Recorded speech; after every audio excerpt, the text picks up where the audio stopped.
we have to create the right vibe, you know, the energy, and everybody at the organization has to feel so privileged to be here. It's no other way.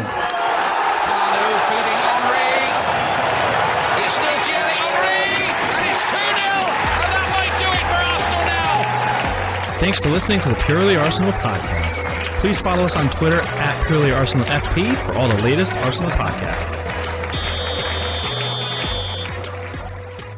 Welcome to another edition of a Purely Arsenal sit-down podcast. It's been a long 2 weeks after that late draw away at Sunderland, and we hope the delay was going to be worth it, and boy was it worth it. North London is red as always. Absolute bashing for Tottenham once again. They're an embarrassment. Joined by Neil Shah. How you doing, Neil? I'm good, Jack. How are you? And I've got 2 words. Eze who? Love it. Written in the stars, wasn't it? James Johnstone, how are you? Yeah, I'm great after that yesterday, or today for yourself. So yeah, amazing stuff. Absolutely fantastic. I mean, James, let's start with you. I mean, going into it, the weekend to start with started really well. You know, I mean, I don't think anyone could have foreseen, even with Liverpool's problems, them losing 3-0 at home to Nottingham Forest. I think you could have looked at the Newcastle City game and thought, okay, maybe a potential banana skin there, but for them to lose there as well was massive. But then, you know, like Neil said yesterday, don't mean anything if we don't do what we have to do, you know, so then it sort of almost built the pressure on it, doesn't it?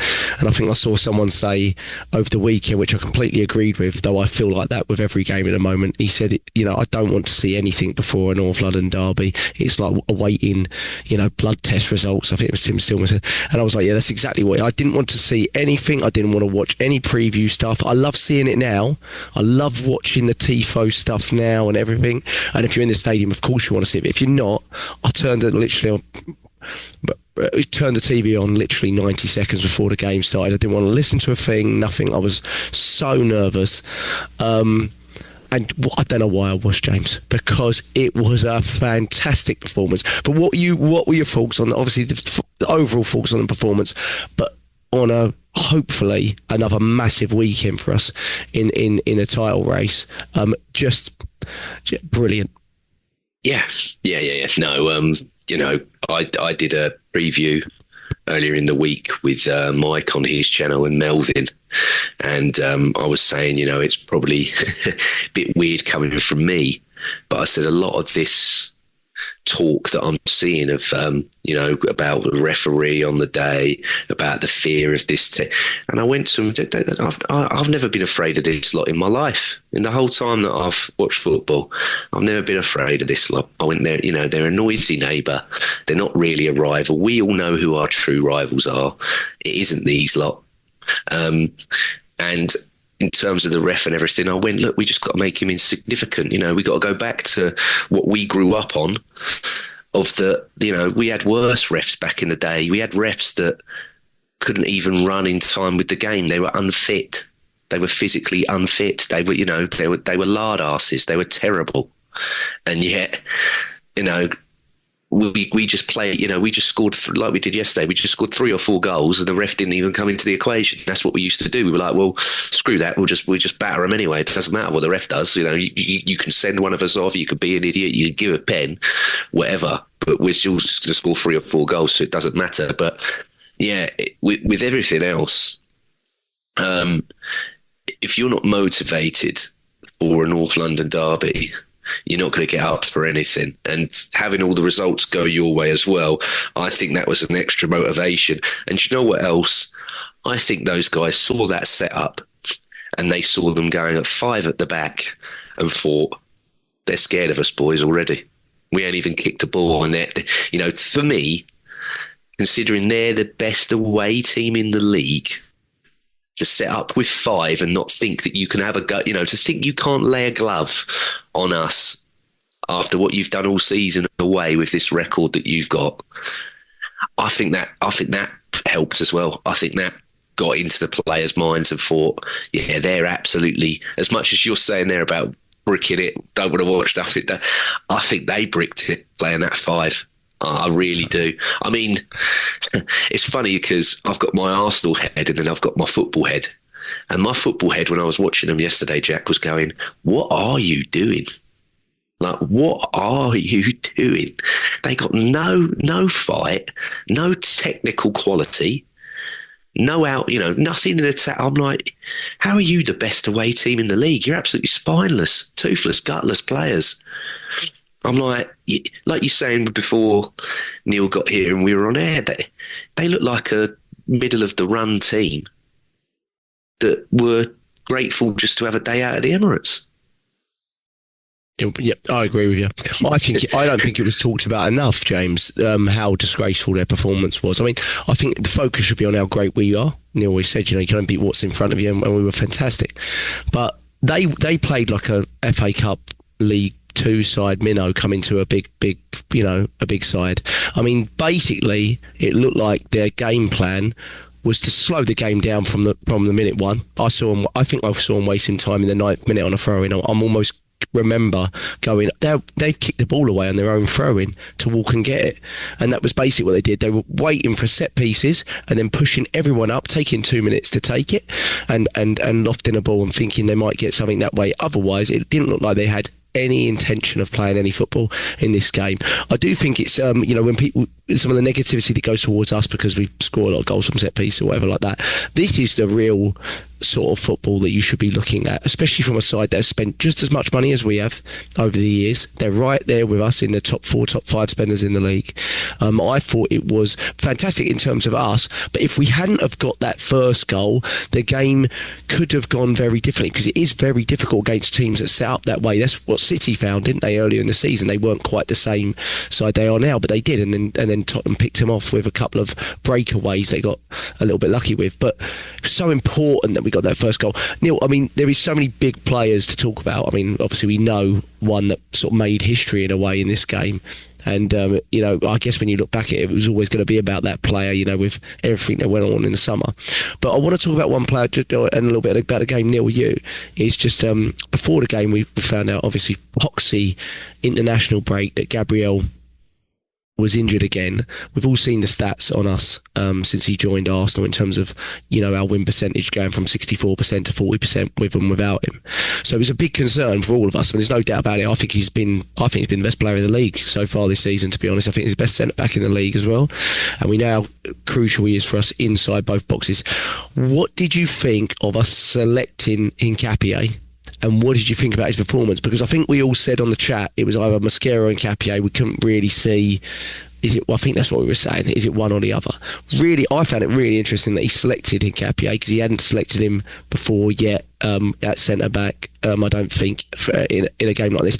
And I thought he was fantastic, and perhaps hasn't really got a lot of focus because the attackers have taken it all away. Rightly so, Neil. I think when Saliba was injured at the top of the season and Mosquito came in, and I said, I haven't really noticed any difference. I'm going to kind of almost say this in the same vein about Itachi, that he played and I didn't really notice that Gabriel wasn't there. I think that's the best way to put it. I think the defence, I would also put Timber in that bracket about, you mentioned that Gabriel's probably been the best player in the league. I agree. I think he has. He probably just pips it over Timber, but Timber's been well up there. And that, to me, suggests that the whole defensive unit as a collective have been so good. Well, it shows, doesn't it? I mean, 6 goals all season, so many clean sheets. It's a shame that just one moment, slight, error from Supermendy, and that was nothing. Well, that wasn't even nothing to do with the defence anyway. It wasn't their fault, but just that one moment. Others would have had another clean sheet easily, because they weren't getting anything in that game, nothing at all. So it's just that one freak moment, a bit like Liverpool with their free kick. Otherwise, we wouldn't have even had the loss. We could have been well on the way to another invincible season, and don't be surprised if it remains at 1 loss for the whole season by the end of it. And that says a lot about the defence. So I thought Hitachi was great. I think there's a lot on him from Arteta to suggest that he is going to be up there as pretty much a first choice player sooner or later, or very close to, if one of the others is not fit. Because he's I think he's versatile as well, isn't he? He can play in that centre back position, but also on as a left back. Am I thinking? So another player he's got in, or Bert has got in on his advice, or Bert has got in just on his own. Whatever it is, but it's another player who's got that ability to play in multiple positions. But also the fact that we know that he's going to cost in excess of 50 million. I think he's going to be up there, and I actually wasn't surprised that he was chosen. And I thought that was an outstanding performance. He just slotted in as if the best. Again, another compliment to say that he's been playing for years for our club, and I think he made a couple of great interceptions and headers to keep any very little attacks that were against us at bay. But can I also say, and I've always said this, and I agree, I'm not saying that Tottenham were great. They weren't. But I'll say again that we made them look rubbish as well. And we didn't even have to get out of third gear to do that. That should send a very ominous message to the rest of the Premier League that we really do mean business this year. And I think the biggest thing is they all look so hungry, guys. All of our players look so hungry. If you think about the players that are again out for this game, Gabriel, Skype's not back, Gyökeres is not there, Jesus, Odegaard, sitting there, Gabriel and Odegaard sitting in the stands next to each other. Look at the players that are out, and we are still playing this well.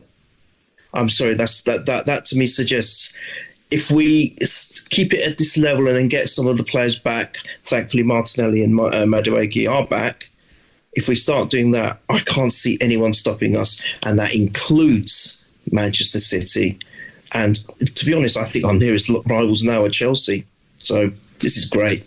Yeah, and then we've got to play them next away from home. And they're a very good side against big sides as well. I mean, that was the sort of the argument that I had going into this game, that I don't think Tottenham were particularly good, James, but I felt against big sides, Thomas Frank, well, to be fair, we've seen him at Brentford, he sets up very well against big sides, and you saw him against PSG, they set up in a very defensive manner, but sort of scared them.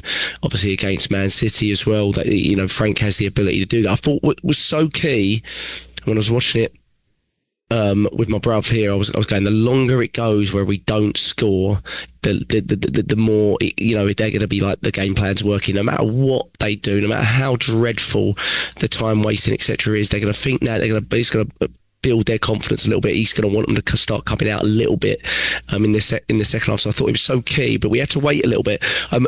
James, I mean, we didn't create a ton early in the game, other than that really early chance to Rice, which is brilliant from Eze, and I think Rice should score it really, because there's so much goal to aim at, but I think he's more worried about just making a good connection.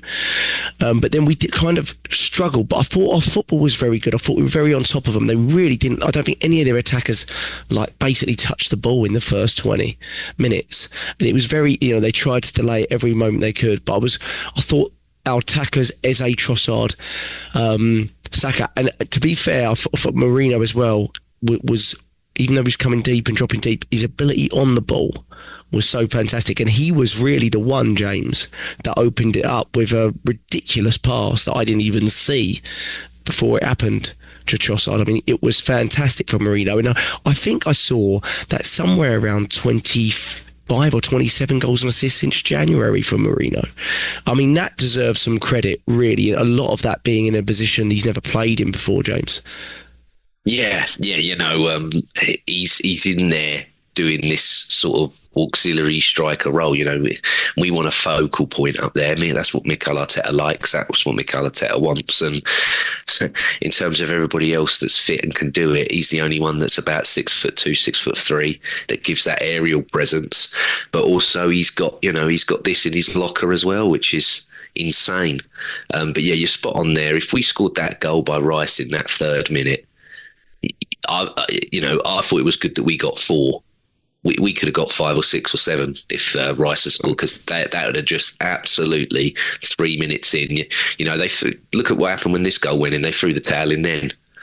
But if we scored that one by Rice, it would have been even greater scoreline. But yeah, no, the ball from Moreno is absolutely superb. And we were all over him. I mean, Saka had a few of them free kicks where he was shooting from outside. On another day, maybe one of them boys connects with that with a header, or that goes in just directly from himself. And I know that all of us here had a lot to say about him after the Sunderland game, saying, he could have done, even though he did score, even though he did put that cross in at the end, he could have done more. He didn't take on that Ronaldo, whatever his name was, enough. He didn't, impose himself on. He ran a doggy ragged yesterday. Every time he got that ball, he was running at him, he was driving at him. And what I liked is that they went so narrow to try and stop him. Like normally most teams are putting 2 players. They put like 2, 3, 4 players on him. And it was just like, okay, well, we're just going to do you through the middle then. And that's what we always say, don't we? We always sit here and go, why don't we just attack through the centre of these teams sometimes? Why don't we just go a bit more direct? And yeah, Marino's just gone, hold the beer, pinged it over the top. And I tell you what, the touch from Trossard and then the finish, and I know that Van der Ven slided in like an idiot and getting the deflection, but you've got to credit it's Trossard's goal. It was going in anyway without that deflection, in my opinion. But this guy lately, Jack, I know Neil will want to talk to him and wax lyrical about him in a sec as well, so I'll stop. But this guy, for us at the moment, he really is pulling up numbers and being a really important player. When we've had this depleted forward line, you've got to remember, all of us pretty much were like, he's gone, isn't he? If we do what we need to do, he's the first one sold. Because people will come in for it. We were like, people come in for Trossard. It's not that he's a rubbish player. It's just like, is he going to work for us now with all these players that we've bought? And I'm so wrong. Yes, he does work. He works really, really bloody well. And he's got that Freddie Ljungberg-esque scoring goals in really big games, really important times, and also when your main men aren't doing it. Do you remember that? Do you know that double year? I remember I had that red streak in my hair when I was at Cardiff. You all did through that season. But he would, when Henri weren't doing it, Will Tord, Carnu, Bergkamp, where Freddie Ljungberg, you always used to. What was it? That one at Bolton away when it was a really cold, right after Christmas, weren't it, in that year? It was a horrible game, but Freddie Ljungberg tapped one in, and it's just like, that's what Trossard's doing. He's just there. He's, I did a podcast last night and someone said he's a Jehovah's Witness. He's always at the door, isn't he? He's just there. And I found that really, I went, he's like Jehovah's Witness. Yeah, he just is always there. He's at the door. And brilliant. But I'll let Neil talk about him because I know Neil loves him as well. 10 goals and assists, Neil, already in all comps this season. I mean, he's our best open play goal assist maker since he arrived, other than Saka, baby, I think. And the beauty of Trossard, Neil, is I did say it last week, is with all the attacking injuries we've got, not just now, but over the last 18 to 24 months, he's the oldest and the most present. And that is so important. You can't be getting those sort of numbers if you're not consistently playing. But beyond that, he's really performing. And James is right. He's a big game player as well, isn't he, Neil? Yeah, he's I think when he first came, we used to say he's probably one of our best, if not the best, January signings that we've made. And is it 8 games now? I don't know the exact stats, so James, or you can correct me. 8 games he started or appeared in, we've won all of them, something like that. Because it was 7 during the game yesterday. The stat came up, so now it's 8. So he's obviously very important. We talk about Gabriel, Timber, and some of the other players that we've mentioned in the last few pods, but he has, as James, I think, quite, rightly and accurately said, he's become like the Freddie Ljungberg of the old golden age that we went through, and I completely agree. And can I say, and this is no blasphemy and no slight on Bergkamp, because Bergkamp is God, but that turn he did yesterday kind of a little bit reminded me of his turn and goal against Newcastle. It just was a little bit similar to that, because that run was spot on. If you watch it again, and don't look at Mourinho, because you can't help but look at Mourinho's brilliance. If you just watch Trossard, Trossard is looking and looking, and he times that run brilliantly, because obviously he had to keep onside as well. But and then he does that turn. I'm a little bit upset that the deflection was there, because it would have been even better if it was just a clean goal.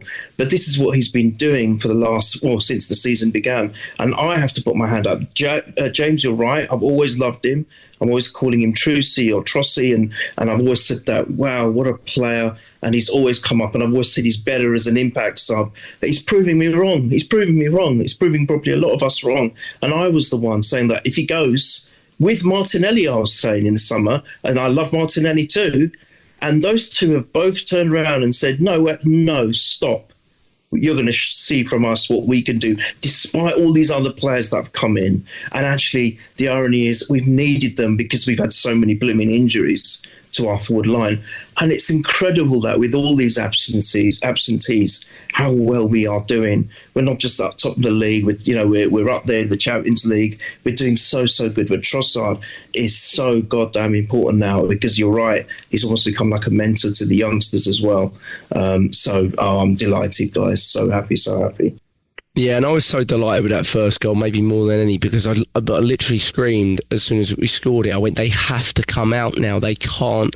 Shockingly, they didn't really. I mean, to be honest, they had to. You might argue they did a little, because the game plan clearly at that point was a sign of, you're going to play that badly. You've got to get a result that way, otherwise you're going to get absolutely ruined for it. So I was like, they're going to have to come out, even if it's just step up 2, 3, 4 yards. And I think we really saw after that we started to create even more. I don't know where the data was, but it felt like we created a lot more beyond that period. You know what I mean? James, got to talk about Eze. It's the first hat-trick in a derby since 1978, I believe it is. Neil sent the stats on that. I think I'm right with that one, which is amazing in itself. I didn't even think. I was like, I don't remember a player in my era scoring a hat-trick in the derby. But James, if you could talk about each goal individually, and we will do, but collectively, we've kind of all talked about whether we wonder whether Eze is really cut out for the 10 in this setup, or is he going to be more of a player from the left? And I think we've all had our reservations about him in the 10. In this one, this is again a bit like the Newcastle away one, where I felt he was fantastic and left 2 or 3 goals on the table. This one, he got all of them, but he got all the goals that I don't think anyone in our midfield would get. To be honest, I felt every one of the goals, I watched it and I went, other than Odegaard in that one season, I watched it and I went, I don't see anyone else having that calmness and ability to get the ball out of his feet on the edge of the area and shoot, especially the second one. The second one, I kind of went, I've not seen that before. Someone with so limited touches, so limited backlift, and boom, it's in the back of the net. And I was like, whoa, it always feels like around the box we're a bit silly. We take the extra touch. We you know what I mean? And I've just felt, James, it was a performance. He had the most shots by double. He had the most shots on target by double, yet his percentage of passing and things like that always going to be lower than Odegaard. But I think it really emphasised the different style of 10 that he was, as opposed to Odegaard, who has fantastic traits as well.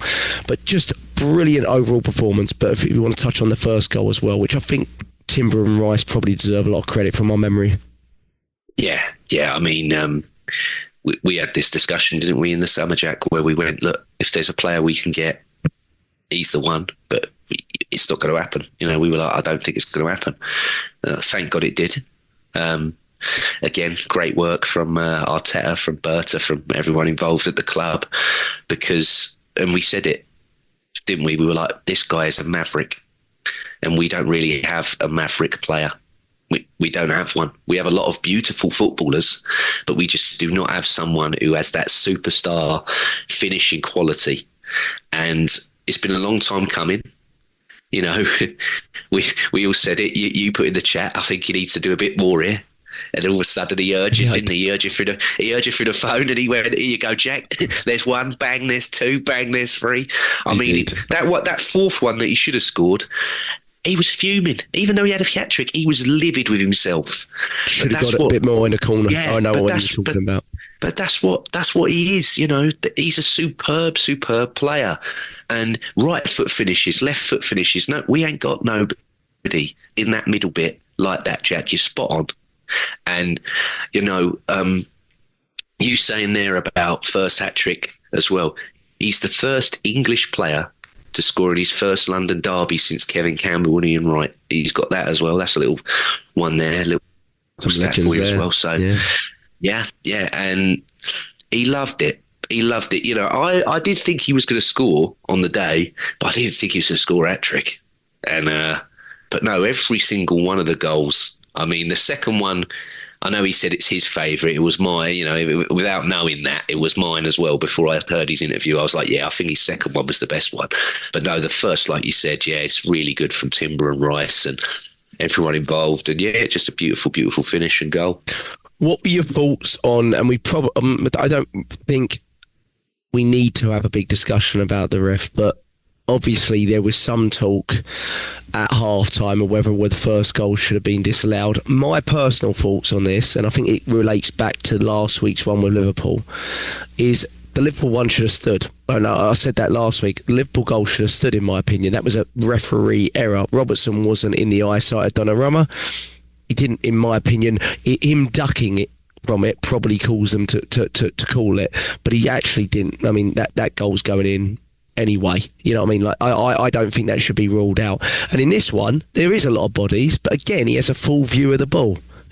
When he actually shoots the ball, Vicario has a full view of it.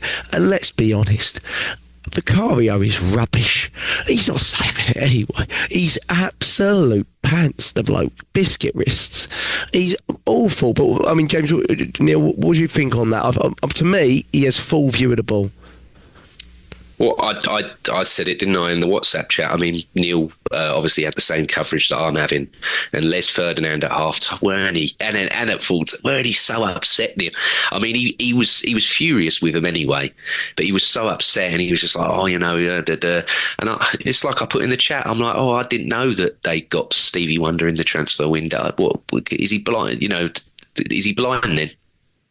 Because, like you said, what does he think he's going to do in that position? Yeah. He's in the box. He's got the ball at his feet. What? He's not going to shoot. You know, has he not played football before Vicario? Does he not understand it? You know, all week he's getting balls kicked at him from all kinds of angles and all kinds of places. And what? Just because this one's happened in a game and it's gone in? Oh, it's an injustice. It's behave. Yeah. No, I completely agree with you. I think Schmeichel, who's the least objective of type of pundits out there. I mean, another one that people forget who absolutely despises us. I mean, we were his biggest rival throughout his career. So even Man U fans don't like him because he went to City. But he's also clueless as well, Schmeichel. So, but I was watching. I was like, this is exactly the way it should have been, ref. Do you see what I mean? This to me, I don't think it is true. I'm not acting like they've learned from their mistake last week. But that's exactly what you should ref that like. Oh, he's got full view of the ball. Goal. I don't think that VAR took very long. In my opinion, it was, from what I remember, it was quite quick. That's exactly what it should be. It shouldn't be what you had at Liverpool last week, which was 3 or 4 minutes to try to, and it shouldn't have been disallowed. It just shouldn't have been disallowed. They would have got bashed anyway because they were dreadful, Liverpool. So that's where I don't really get about them. You know, what were they doing? They were phoning the FA up for a verbal complaint. I was like, well, you just look silly now. I mean, you would have got bashed anyway. You know, you would have. You were dreadful. But this one, again, I think they were getting a bash anyway, but it really wasn't anything to really talk about. But they tried to make it a discussion point, didn't they, Neil? Yeah, they. I mean, I agreed. I straight away messaged to Liverpool fans, and I said that was a goal. I straight away I said, look, as much as you guys are our rivals, and it's a good thing that it was ruled out in a way. I mean, yeah, well, you know, it was City took advantage, but I said that was a goal. There's nothing wrong with it. I'm the first to say it as a football fan. Yeah, that's a goal, and the same with yesterday or today for you, Jack. That he did have clear sight of the ball. If you pause it right on that moment. Yep. If he's looking at the player to the left of it, you can clearly see the ball. So how could he not have sight of the ball? That's absolute rubbish. And you've got flipping, what's his name? The goalkeeper, former goalkeeper, Hart. on Match of the Day, going, "Oh, that's definitely not a goal. He's definitely impeded. Plus, it's offside. All this stuff." And you're like thinking, "Shut up, mate. What are you talking about? You're talking absolutely." He used to play for him as well, though. So he's like, he's not. It's not like he's not biased. Exactly. And what the other thing that annoyed me about it is we had an amazing performance, a team that has taken advantage, which is so rare for us, where all our rivals or immediate rivals lose, and we kind of always stutter with taking advantage. Very much like the Sunderland game, which I was so annoyed at. And we've done it against the team that at the moment has been amazing away from home. We've done it in the North London derby. We've scored 4 open play goals, not set piece goals. We've had a magician be man of the match and, create history. Alan Sunderland in 1978, December 1978, was the last person to do it. And we've got all of this. And what are they talking about? Oh, but that goal was impeded. And let's talk about that goal. And let's talk about Les Ferdinand. Let's talk about how rubbish Tottenham were. Not let's give credit to how good Arsenal were, And I'm like thinking the same old narrative again and again. You mentioned the goal at half-time. Why are you bringing it up again after the game's finished? It's done. You've talked about it. How much more do you want to talk about it? Are you trying to say to us that goal, if it wasn't given, and as you quite say, it shouldn't have been, that we would not have gone on to win that match? Just shut up, right? All of you, shut up and talk about the greatness of Eze, okay? Absolutely, Neil. I love it. And carry on, because the third goal, the second was fantastic. Love his celebration. That was the one where you had that release and he sort of slid on his knees, and the fans just looked absolutely mental. Just like one of those ones where I was like, I wish I was in the stand at that point. It was just brilliant. It kind of reminded me a little bit of the game where Van Persie and then Fabregas scored in quick succession, and they didn't even have it on the TV. Fabregas had gone through because it was quite quick. It was a few minutes, wasn't it, after Trossard's, and I was like, that's big. That's really big. That really, really massive. And but the third goal, Neil, is the best goal of the game in my opinion. I actually think Richarlison's goal is very, very good, but in terms of the technique for him to take that on his weaker foot, I think it's Timber with the assist, but it's a pick of the bunch, Neil, and it was fantastic. And I think when I saw that, I was like, yes, this is the player we've been waiting for. This is the guy we've been waiting for. He is a big game player. I really stood out to me last season in the FA Cup semi-final and final, because he was the player of the FA Cup. It wasn't just that he won it. He was big game, big moments, goals, and I was like, he's a big game player.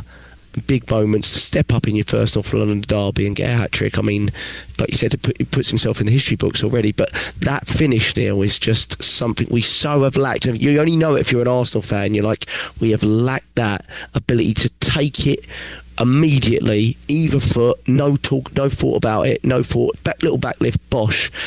Doesn't even set himself. Defenders can't even set himself. That is brilliant, Neil. That is an absolutely world-class finish.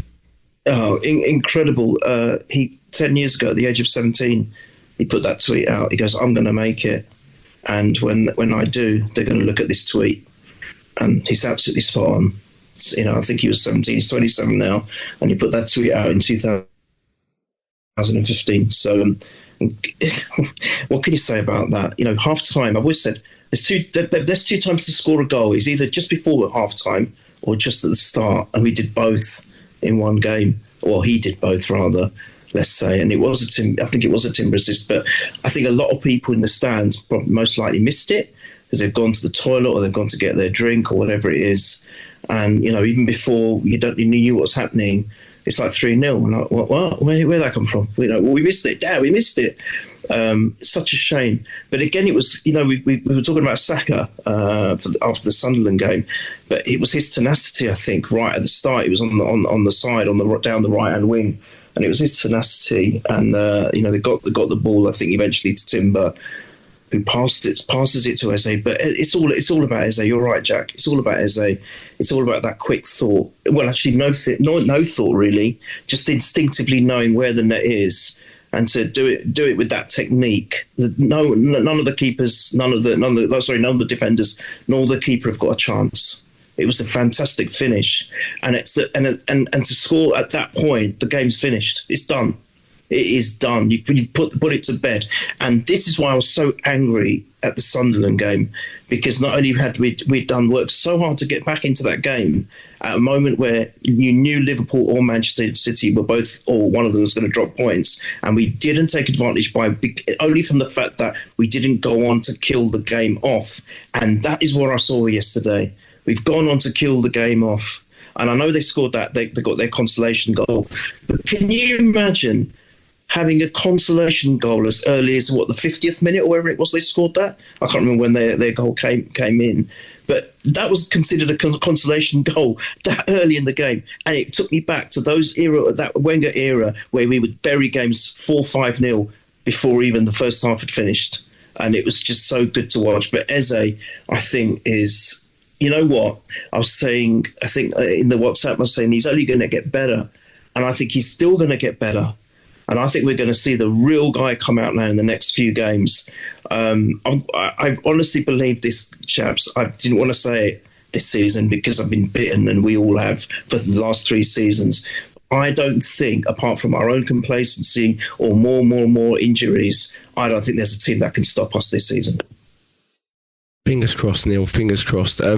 Yeah, but that was the pick of the bunch. I mean, James, just fantastic. And I was still nervous at 3-0 because there was so long left. We just scored 3 goals in 10 minutes, but there was still 45 minutes left of football. And anything. And usually I wouldn't be a 3-0. I'd usually would relax, but in derbies, you never know, because derbies are just weird. You've seen it before, haven't you? You remember the 4-2 one that went to 4-4 and all that weird stuff. So I was still a bit nervous, but we were playing so well, James, on the goal conceded, I thought Zubimendi had a fantastic game, actually, but he is an error on his part. I thought Rice was the better midfielder out of the two, but I thought that he had a good game. It's a bit of an error from him. I think some people will again look at Raya's positioning. I find that a little tricky, and I'll explain why. But what were your thoughts on it? Yeah, look, it's the main portion of the blame is on Zubimendi. Yeah. David Raya doesn't help himself. He doesn't cover himself in glory at all either. But yeah, the main portion of the blame is Zubimendi. I had a big discussion about this last night when I did the after game show last night. There's so many people in the comments. Oh, he needs to hit the weights. Oh, he needs to hit the gym. He's, that's terrible, Zubimendi. And I'm like, look, if Zubimendi hit the weights and hit the gym, he ain't going to be the same player that he is. What he does and what he does great is because of the shape that he is and the way that he is. If he bulks up and becomes, like a Roddy Coleman is the one that's in the top of my head, he ain't going to be the same footballer. So I'm like, he effed up. He knows he's effed up. So let's just leave it there. I mean, he probably, like us as fans, got caught in the old chemical euphoria of, oh my God, we're absolutely destroying Spurs here, and thought, I can dribble it about, I can do a little, I can try and take, but Paulinho, we know what he's like. He arguably was their best player out of all. I mean, that's not saying a lot, considering how bad all of them are. But he slid into him, and Richarlison got it, and he had a dig and he scored. But again. And like Neil said, none of this is about how great we were on the day. It's about how bad they were. But the only reason their goal come was because of us mucking around. Yeah. It weren't nothing amazing that they did. It was because we effed up. We gave them it. If we didn't do that, we're clean sheet again and happy days. So he'll learn. Zubimendi will know he can't do that. It's just It's just a silly mistake. Yeah, got a little, teams do, top teams can relax a little bit at 3-0, but you can't do that anymore. It reminded me of, do you remember a couple of seasons ago when we played him and Jorginho tried to control a ball and thought he had all the time in the world, didn't he? And then I think, was it Maddison? And then Son finished it, yeah. But Jorginho. Yeah. He thought that he had all the time in the world and he never. So it reminds me of that. And he's a Jorginho-esque type player, just he's younger and got a bit more in his legs. Yeah, a bit more both-footed as well. I think he moves the ball a little faster. I also think he gets forward. He's quite underrated at getting forward. You know, there is points where he's higher, not as much in this game, but higher than Rice, and that's because he can really do bits. You know what I mean? Like we've already seen that he can get goals, he can get assists, So he's got a lot to his games of many. So I'm not gonna. Yeah, it was a bad mistake. I was very annoyed when it happened. In fairness to, like you said, to Richarlison, he was complete moron, the bloke. I mean, he's just, I think he's retweeting the goal. I mean, the guy's lost 4-1, been absolutely battered, and he's out there reposting his goal. And this is, if their fans are watching it, I think their fans, not with Richarlison as much, but I think they really kind of take to like people like Romero. They're the worst kind of footballers because they are the people that shout the loudest when they've done the least. And you know, when they're 3-1 down, they're in for every fight. Romero running halfway across the pitch, Richarlison stamping on people on the floor, probably should have been sent, to be honest. I think he was stamped on Eze on a stomach or something. They do absolutely nothing for 90 minutes, but they'll be the first ones to throw themselves into a melee or a fight to get attention and this that. It's a good finish from Richarlison. You know, Raya's position, but it is, even with Raya, I mean, he's basically looped it into the top corner. I think this was the way they scored in the pre-season game. I think this was the way they scored, oddly enough. And we had a little touchy, but to be honest, a minute or two later, we had our biggest chance of the game. It's an open goal for Timber. I don't know if anyone remembers it, because I don't think it was discussed much on my TV. It's a completely open goal for Timber from a set piece. Declan Rice has whipped it into him, and it's an open goal. And I think it's hit him in the chest or something. And I remember going, I went, I don't know how he's missed that. But you know what I really liked about that play is, and I still remember it, is Eze running back. Because what happens is it's an open goal and it drops in Vicario's hand and he tries to release Kudos. And Eze sprinting back to get in the way of him because he's the only player that can get to Kudos at that point. I was like, that is brilliant. You've just scored 2. You're about to score your 3rd. And the work rate there. And that's something I can't say he wouldn't have done it for Palace, but that's something I think when he came into Arsenal, I was like, does he have this? Does he have the off-the-ball work that an Odegaard does? Does he have the ground jewel winning, all that sort of stuff? And I think he's really, even in his sort of lesser games, I think he's really done well at that, to be honest. He's really covered a lot of the off-the-ball stuff that Odegaard does have, that you don't expect from your Maverick type players, really, really well. And I think he deserves a lot, a bit like Gyökeres. I think he deserves a lot of credit for that, really, because that's the stuff that goes unnoticed with, you know, fans that aren't really, you know, or people that are just generally watching the game. But at 3-1 we may have been a little bit like, oh, you know, tetchy for 5 minutes, but I don't think it was more than a minute or 2. But I'm trying to remember the 4th goal with Eze and who created it. Does it come from Trossard? It does come from Trossard, doesn't it? And who slips on it, Neil? Is it Spence? Is it he makes someone slip with his first touch? Oh, is it your doggy? Yeah, okay. he's still sliding now. He's still sliding. He's still going. It was a milder one of the Jesus against Man U one. It wasn't quite that level, but it was pretty funny. But it's another fantastic finish, but you knew it was a goal before he took the shot. It was kind of that one. You were like that. It was brilliant. Yeah, fantastic. And just touching on what you said about his tracking back, that's earned him loads of brownie points with Arteta for sure. Without 100%, it really has. And in just before mentioned the goal, after that, Raya passes the ball back to him, and he's in quite a difficult position still. But he manages to come up with this amazing kind of looping pass. I can't remember to probably Rice. And it was spot on. And you're thinking, this player is on form today. This is the best I've ever seen him. It's incredible. And that other stat that I sent from, which I think was shown on Match of the Day, his goal involvement in 26. All right, the Cyborg has got 25 in 2026 in the Premiership. But he's played 12 games more than Eze. Actually, Eze's he's got 18, playing only 10 games, which is fewer than all the others around him. It's absolutely incredible, actually, that stuff. I didn't even know about that. He's on 18 goal involvements in 10 games in 2026 in the Prem. That's madness. And I think we've got more to come now.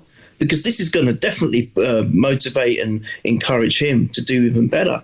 It's just wonderful. But yeah, that was so nice to see. I think before that, the goal though, didn't Saka have a good chance?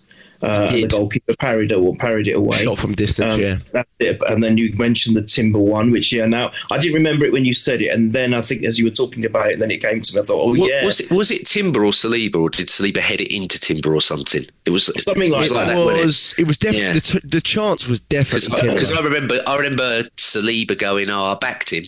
Because did Saliba head it into like Timber's path or something? He might have got a flick on it beforehand, James. Yeah, but I just it wasn't really discussed. We created 3 big chances in this game. Trossard's goal was one. Rice's first chance must have been the other, and then it was Timber's. That must have been the 3 big chances. Oddly, none of Eze's goals were big chances, which is because they were just fantastic finishes. But yeah, it was a big chance. I mean, to be fair, Timber is fantastic in the air. I think he's our best player in the air, other than Gabriel in terms of a defensive player. I think he's actually very underrated because of his height. 100%, yeah, definitely. I think he just, maybe it was a flick on, maybe it was a deflection, or he misjudged the height of the ball. I'd have to rewatch it, but yeah. But sorry, carry on. Neil, did you finish your fault? Yeah, just brilliant to end it that way, to get the hat trick. Another fantastic finish. You're right. You just knew he was going to get that shot in even before it went in. Then good work from Trossard. Another mention for Trossard, an assist for him, a goal by Trossard. And I think, wasn't it in one of his other goals, Trossard was involved in that, but he was on the right-hand side, which goes to show, look at the versatility of him as well. I don't know whether it was a second or third goal. His second or our second or third goal. But I remember the build-up. Trossard was on the right. And I'm like, what's he doing there? But he was just effective on that side. I'm thinking, what's going on with Trossard? He's like unbelievable as well this season. So it's all the stars have aligned for us with our playing ability as individuals and as a collective. But that goal was so magical for him to get, the hat trick ball. He said he'd pray to God before, saying that he was saying, please, I want to score a hat trick. So not only did he get the one goal, he gets all 3. His prayers were answered, and he's made history. And he's, only four. I didn't know this. In the history of North London derbies, we're talking about the Premiership here. There was football before the Premiership, youngsters. Don't forget, right? For many years, by the way. Not for Liverpool, there wasn't. Yeah. And Chelsea and Man City. Don't forget. 4 hat tricks in the whole era of the history between Arsenal and Tottenham. Didn't say their name. I said their name. Michael don't like that. But yeah, in the history, 4 only in competitive matches, and we've got 3, so we're beating them on that as well. 3-1. Nice, I like it. But Alan Sunderland, bless him, 1978, brilliant, and now Eze's done it. Incredible. You would have thought if anyone was going to do that, it would be Henry, because he always scored against Tottenham. Do you think Henry? He even said it after the game that I didn't do it. Eze's come and done that. Incredible, but so pleased for him. But what another great finish, and he could have had 4, Jack. He could have had 4. He should have had 4. That's the amazing thing, and that would have been another Saka assist, I think, for that 4th. And just like, oh mate, why didn't you give it that? Because that would have been the icing on the cake. But just going back on that player, which I despise, he might be retweeting his goal.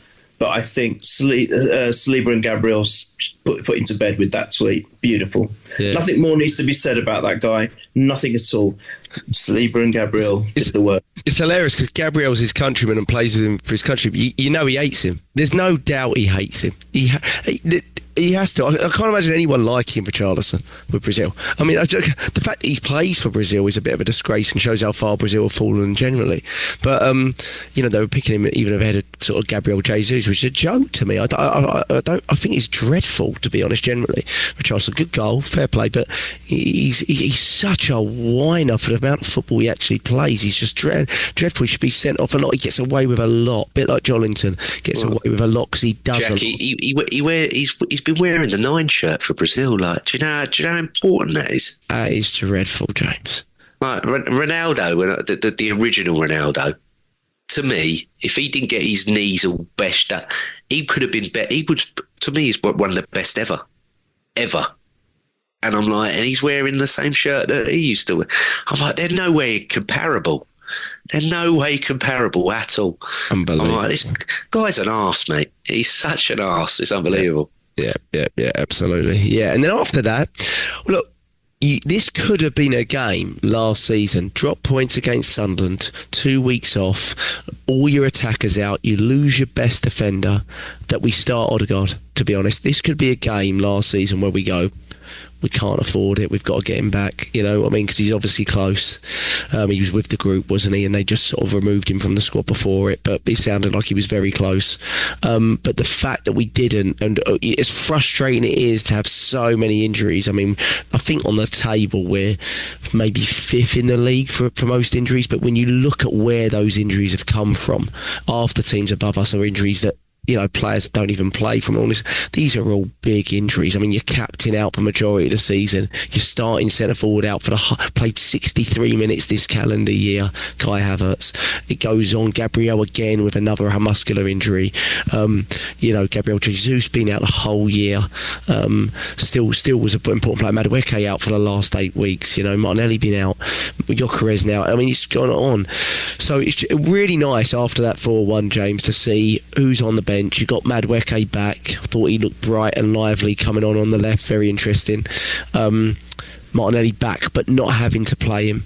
Going, no, we'll give you a few more days because we can, which is a brilliant position to be in. Our attack was really depleted, you know, and you're looking at Max Dowman in the last game, you know, brilliant, but 15. So, James, it's touchwood. You don't know because we're still getting a lot of injuries, but starting to look a little bit more positive in that sense. Yes, yeah, and do you know what? This is where he's going to earn his money, Jack. Because, and again, I'm glad Neil's down there as well, because Neil will remember it. If you remember when we first signed Trossard, he come in, he was banging goals, he was getting assists, and then Gabriel Jesus come back fit. And it was just after the Fulham game where Trossard, I think he did 3 assists in one half, and he put Jesus straight back in the next game. He took Trossard out. And this for me, Jack, as much I know Martin Odegaard's the captain, and I love Martin Odegaard, and he is the best footballer, and I use that word footballer, in this squad still, regardless for me. He needs to know he is, but for me, he still is.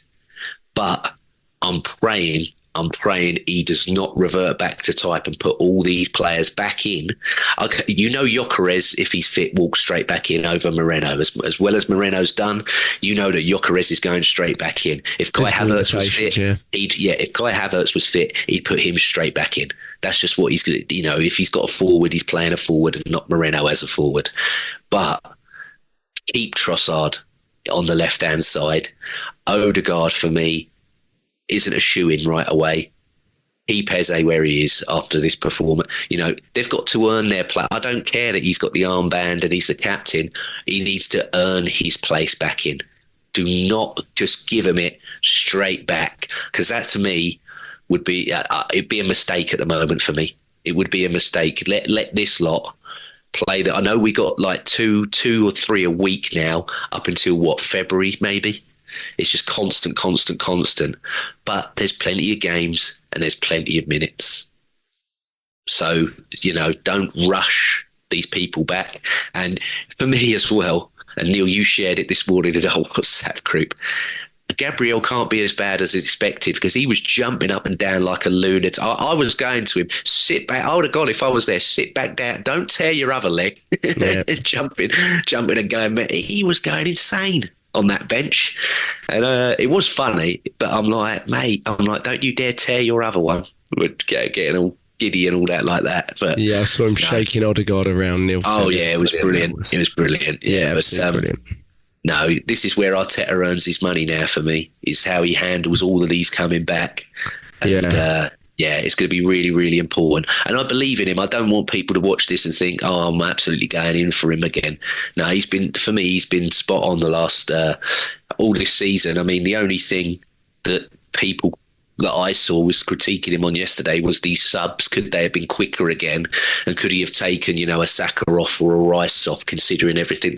But I thought, no, the players that he took off and brought on were all the ones that I expected. So, Yeah, it looked like Hincapié was feeling something, so hopefully he's okay. Because for me, I think we should rotate a little bit in midweek, because it's obviously such big game as well at the weekend away at Chelsea. Is going to be a really tough game. So I think we should not, but there's ability to be able to rotate 3 or 4, I think, in the midweek with the players that we've got coming back. Brilliant to see at 4-1 Lewis Skelly going mad and sort of jumping with Heinzer and stuff like that. It was really good to see, because look, he's come from starting in this game last season and being a big part of it to coming on for 3 or 4 minutes in this one. But you can clearly tell those rumours and stuff like that. Forget about it. He's going to be a huge player for us. But just a fantastic win. I think Calafiori came off maybe feeling something on his foot or his ankle, but I think they're both okay. Hopefully. They didn't say anything afterwards about either of them, so that just makes me think it was just like I was, loading and like the time that they played and stuff like that. So yes, but you may have in midweek the ability to be able to rotate 1 or 2 of your wide players, possibly. You maybe have to. Do we have the ability to go Madueke, Martinelli, or is that too much of a rotation? But you may have the ability to do that. Maybe not, because they're both coming back. You probably don't start both of them because they're both coming back, but you probably start one of them. And like you said, make a couple of changes at the back. I'd probably go Hincapié again, to be honest. I feel like once you get a centre-back partnership, I know Mosquera's there, but perhaps what we're seeing there is Mosquera's really the Saliba replacement, and he wants a left footer when Gabriel's out. We always know he likes a left footer there. So maybe it's really, something happens there, you're in Mosquera. But if something happens here, now we've got Hincapié. He's the one to fill in, like the direct replacement for the direct position. You know what I mean? So I'm wondering if he makes a few changes. Obviously, it's a big game in midweek. Let's do predictions.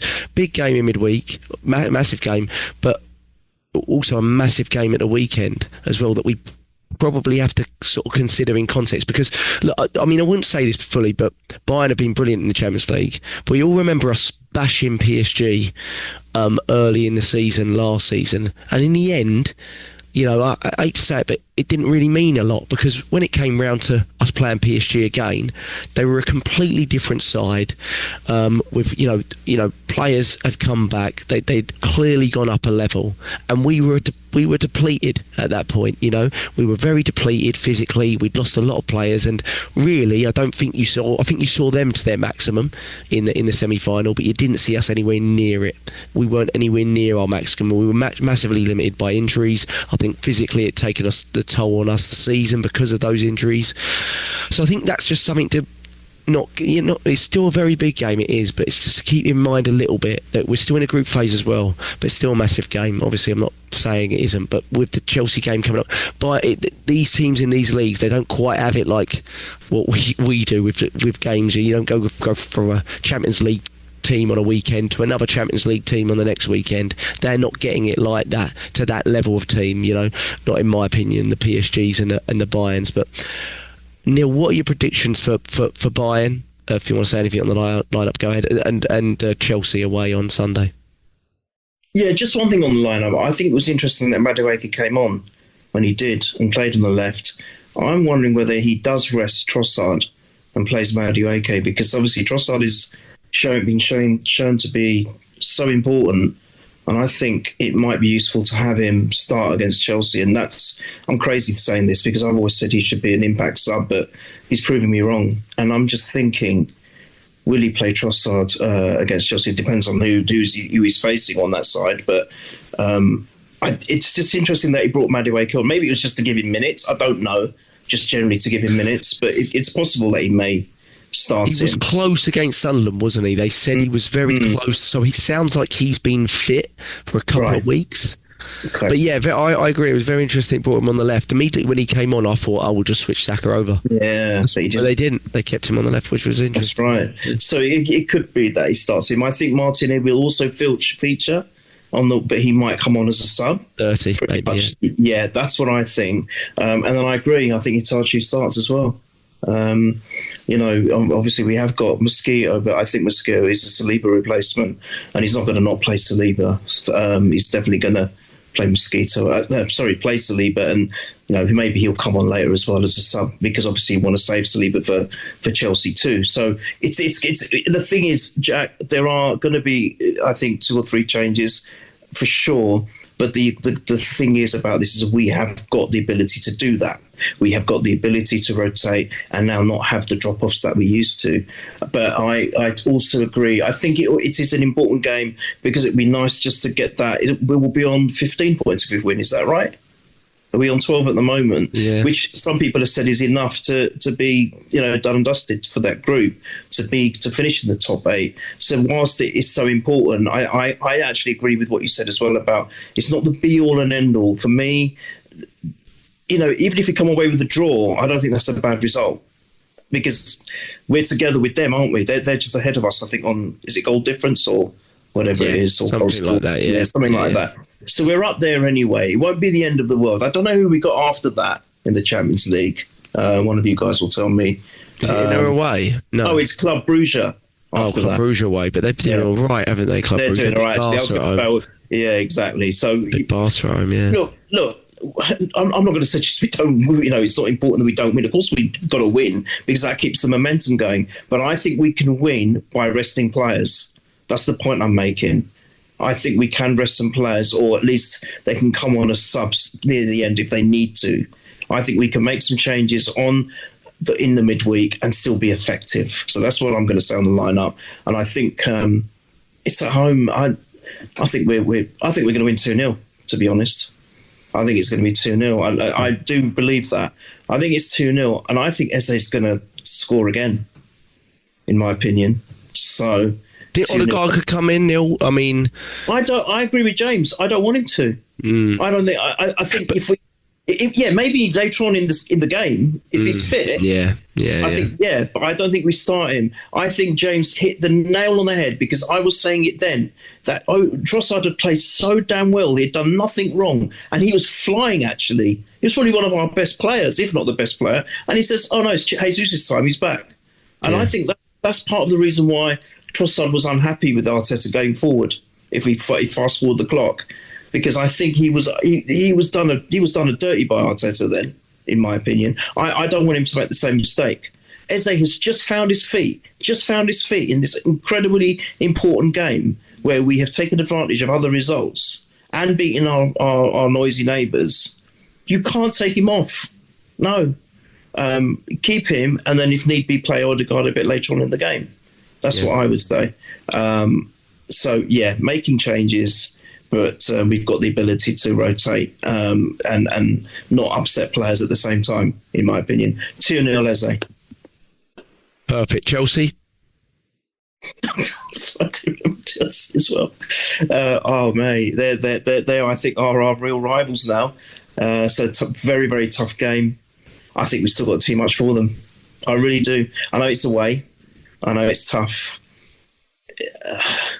Do you know what? I'm going to be boring. I'm going to say 1-0 Chelsea. 1-0 Chelsea. Boring me, mate. Yeah, 1-0 Chelsea, Timber.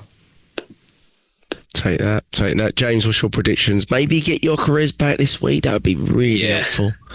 Yeah. No, so I'm going to go midweek Bayern Munich. We are going to rotate. I think there's going to be a bit of rotation there, but hopefully not in the positions that I'm expecting it to be. I think, like you said, it'll just be a defensive one. I think Lewis Skelly will come in for Calafiori, and you might have a different winger there on Trossard's side, potentially, but who knows? He might stick with Trossard. I hope he sticks with Trossard. He's been scoring goals. But yeah, I'm going to go 2-1 against Bayern Munich to us. Bukayo Saka is going to score in that one. People keep slating him in the Champions League. What does he do in the Champions League? And I think he's going to shut a few people up there. And then, I'm going to actually, it's funny, me and Neil are on the same telepathic, wavelength with the Chelsea game. I'm also going to go 1-0.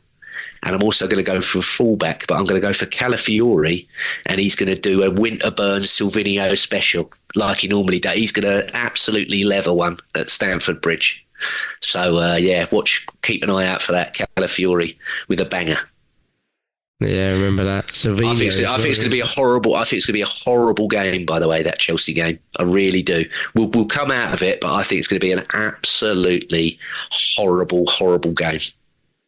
They're very good in big games, and they're very good at home as well, aren't they? But they've also got a big game in midweek. They got Barcelona, haven't they? So, they need to win because they're doing really bad, aren't they? They're in a bit of a low point in that group, aren't they? They're just above the, droppy bit. Barca have been rubbish away from home, haven't they, for this season? So, they've probably got a good chance there, but just it takes a lot out of them. Just very quickly before you give your predictions, Jack, I just want to give credit to both of you because I remember you said, both of you, at multiple points in the last, I think, couple of seasons where the refs and the bias against us and this agenda have been so awful. And you said this season, I think both of you said it, let's give them no reason to talk about refereeing decisions by absolutely just smashing teams and doing it that way. So giving them no excuse. So even if there are issues, it's not going to really matter because we're going to more than make up for it or mitigate it with goals. And I think that's what we've done. So Neil, in midweek, when I was with Mike and Melvin, and they were people were saying about Michael Oliver and, people losing their heads collectively about it. I went to him, well, what ref would you have picked? Of all the other refs that exist, what one would you be happy with? Yeah, because they're all shit. Yeah, true. They're all dreadful. So what? I would have gone. Yeah, let's get Kalinia back. Let's get this. I don't care how old he is. Bring him in. We'll have him in there. But I'm like, no. They're all rubbish. So just wipe the floor with teams and just play the. How many times do I have to sit here, Neil, and say, don't play the badge, don't do that. Just play the game, play football, and we'll win. Because we're better, like you said earlier, we're better than all of these. We're better than all of them.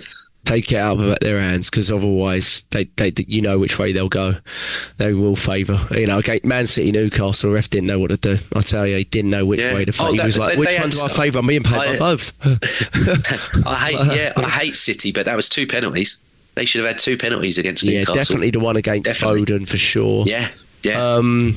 I think the goal's a goal, actually, oddly enough, but because of Diaz's shoulder keeping Bruno Guimaraes on, probably. But again, you go into, is it a part of the body that can be used and all that sort of stuff? But I think with a semi-automated offside, you've got to take it. The one thing I would say for the ref in this game, the Arsenal game, I was actually very upset with our player, Marino, when he went down with a head issue. We've got to stop doing that, because there's this new initiative where if you go down with a head issue, and it wasn't enough for Marino to stay down, to be fair, I think he was trying to get Van der Ven booked, they're going to make you go off for a period of the game because you've gone down and asked for the, and needed the physio to come on, because they're going to go with that.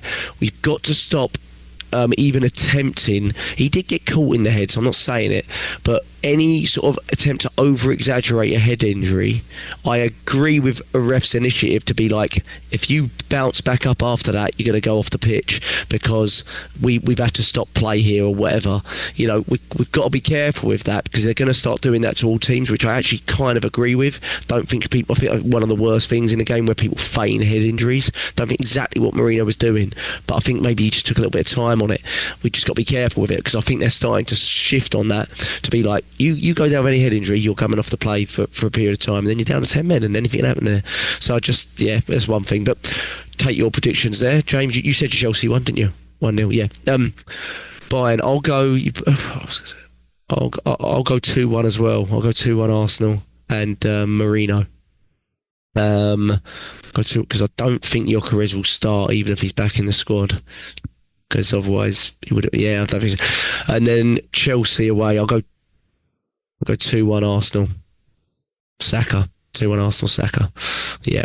Okay. Oh, gosh.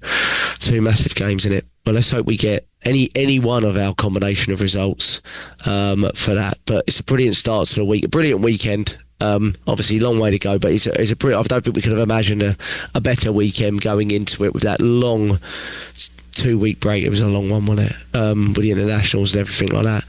So let's hope for a few more players back fit, no more injuries midweek, and if we can get a result there, then it goes into the weekend really, really good. But it's going to be a massive Yeah, massive few days. Neil, James, thank you so much. At Purely Arsenal FP on Twitter. Thank you for waking up early. On YouTube, obviously, just Purely Arsenal. Subscribe there. Thanks for your comments. Thanks for your likes. Thanks for subscribing there. Even if you don't listen on there, we appreciate it. And hopefully we'll be back after 2 more wins in a massive week for Arsenal. North London's red. Up the Arsenal. Thank you, boys.